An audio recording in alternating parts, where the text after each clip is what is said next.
Assalamualaikum warahmatullahi wabarakatuh. Hamdan wa syukran lillah, salatan wa salaman ala rasulillah wa ala alihi wa ashabihi wa mawalah, la hawla wa la quwata illa billah. Ma'asyiral muslimin wal muslimat rahimakumullah.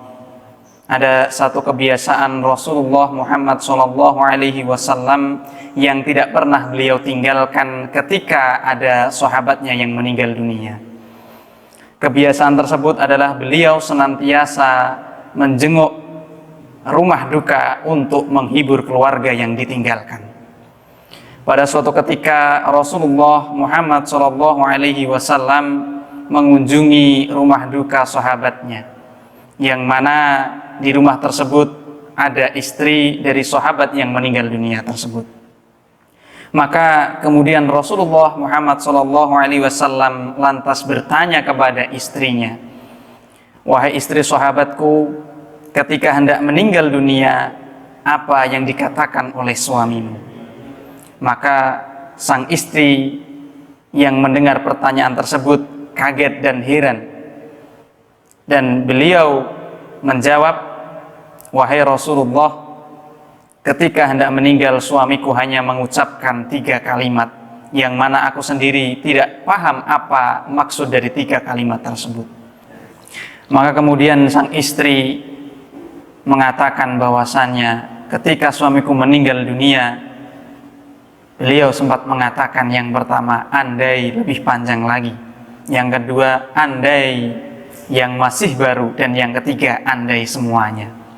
Maka mendengar jawaban sang istri, Rasulullah Muhammad SAW tersenyum, lantas menjelaskan apa makna dibalik 3 kalimat tersebut. Yang pertama, andai lebih panjang lagi. Maknanya adalah, dulu ketika suamimu masih hidup, pernah suatu ketika hendak menuju masjid, dan di tengah perjalanan ia bertemu dengan orang yang buta yang sama-sama ingin menuju ke masjid. Maka dengan kebaikan hati suamimu, dituntunlah orang yang buta tadi dari jalannya sampai menuju ke masjid. Maka ketika hendak meninggal dunia, diperlihatkan amal pahalanya. Begitu besar amal pahalanya, namun suamimu masih menyesal dan mengatakan, andai lebih panjang lagi. Maknanya, andai jalanku menuntun orang yang buta sampai ke masjid lebih panjang lagi, niscaya pahalaku lebih banyak lagi. Ma'asyiral muslimin rahimakumullah. Kalimat yang kedua, sahabat sebelum meninggal dunia mengatakan, andai yang masih baru. Dijelaskan oleh Rasulullah Muhammad SAW, ketahuilah ketika masih hidup suamimu di malam yang dingin menggunakan 2 pakaian, yang satu masih lama dan yang satu yang masih baru, bertemu dengan orang yang menggigil kedinginan. Karena kebaikan hati suamimu, maka orang yang kedinginan tadi diberikan bajunya. Kalau kita ada pakaian yang masih baru dan pakaian yang masih lama, mana yang kita berikan? Alhamdulillah kompak. Begitu juga dengan sahabat yang tadi, maka baju yang diberikan adalah baju yang lama, sedangkan yang baru dipakai sendiri. Maka ketika hendak meninggal dunia, sahabat tadi menyesal dan mengatakan andai yang masih baru. Maknanya, andai pakaian yang aku berikan yang masih baru, tentu pahalaku lebih banyak lagi. Kalimat yang ketiga yang diucapkan oleh suamimu ketika hendak meninggal dunia, yaitu andai semuanya. Ketahuilah dulu ketika masih hidup, suamimu sehabis pulang kerja dalam keadaan lelah, capek, lapar, engkau sediakan makanan, lalu kemudian ketika hendak menyantapnya, maka ada seorang pengemis yang meminta-minta. Maka dengan kebaikan hati suamimu, dibagilah makanan tersebut menjadi 2 bagian, satu untuk dirinya sendiri dan satu bagian untuk pengemis tadi. Maka ketika hendak meninggal dunia dilihatkan pahalanya oleh Allah Subhanahu wa taala. Dan sahabat tadi menyesal lantas mengatakan, andai semuanya, maknanya andai makanan yang aku berikan semuanya, niscaya pahalaku lebih banyak lagi. Ma'asyiral muslimin wal muslimat rahimakumullah.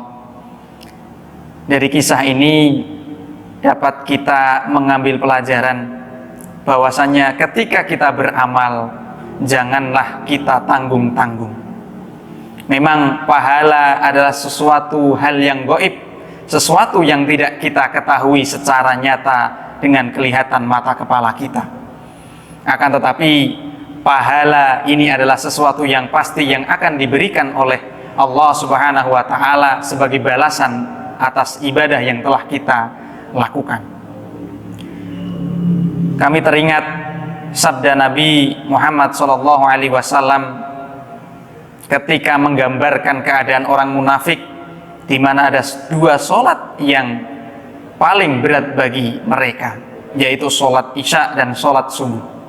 Maka dalam lanjutan hadisnya beliau bersabda bahwasannya andai kata mereka mengetahui pahala dari kedua sholat tersebut, niscaya mereka akan mendatanginya meskipun dengan merangkak. Ma'asyiral muslimin rahimakumullah. Tentu ketika kita membaca hadis ini, kita bisa bayangkan betapa besar pahalanya ketika kita mendatangi dua sholat ini. Sampai-sampai digambarkan kita akan mendatanginya meskipun dengan merangkak. Bagi kebanyakan orang mungkin terheran-heran kenapa sampai mendatangi dengan merangkak.